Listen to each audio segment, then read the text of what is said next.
Bonjour, bienvenue. Aujourd'hui, nous allons parler de la loi. Qu'est-ce que c'est que la loi? Alors, dans un sens plus large, le terme de loi désigne toute règle dans une société. Mais sur le plan juridique, la loi, c'est un texte qui émane du pouvoir législatif. Donc, la Constitution distingue 4 sortes de lois. Premièrement, la loi référendaire.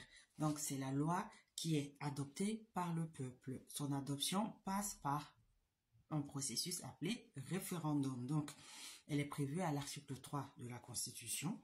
Citons par exemple le cas de la loi du 30 septembre 1992 concernant la ratification du traité de Maastricht, donc qui est une loi référendaire.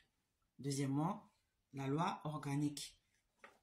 C'est la loi qui précise ou complète la Constitution. Donc, elle fixe les modalités d'organisation et de fonctionnement des pouvoirs publics dans des domaines bien limités, énumérés par la Constitution. La loi organique, obéit à une procédure particulière. Par exemple, les modalités de l'élection du président de la République. Donc, précisons simplement que cette loi organique est aussi une loi référendaire. Troisièmement, on a la loi constitutionnelle. Donc, c'est la loi qui révise ou modifie la Constitution. Elle est votée soit directement par le peuple, soit par le Congrès, qui, je le rappelle, est la réunion des deux chambres du Parlement, à savoir la chambre haute, qui est le Sénat, et la chambre basse, qui est le Parlement. Donc, à titre d'exemple, on peut citer la loi constitutionnelle du 2 octobre 2000 relative à la durée du mandat du président de la République, donc qui est passé d'un septennat, c'est-à-dire d'une durée de 7 ans, à un quinquennat, 5 ans de durée.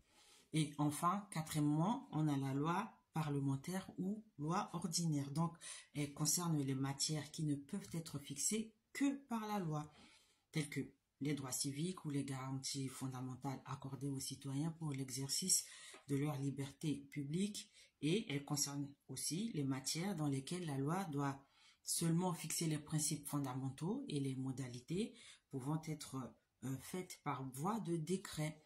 C'est le cas notamment en ce qui concerne l'organisation générale de la défense nationale. Donc ceci est précisé à l'article 34 de la Constitution. Donc voilà pour la définition générale et juridique de la loi. Si vous avez des questions, n'hésitez pas à faire un tour sur notre page ou à nous contacter aux coordonnées qui figurent. Voilà, à bientôt.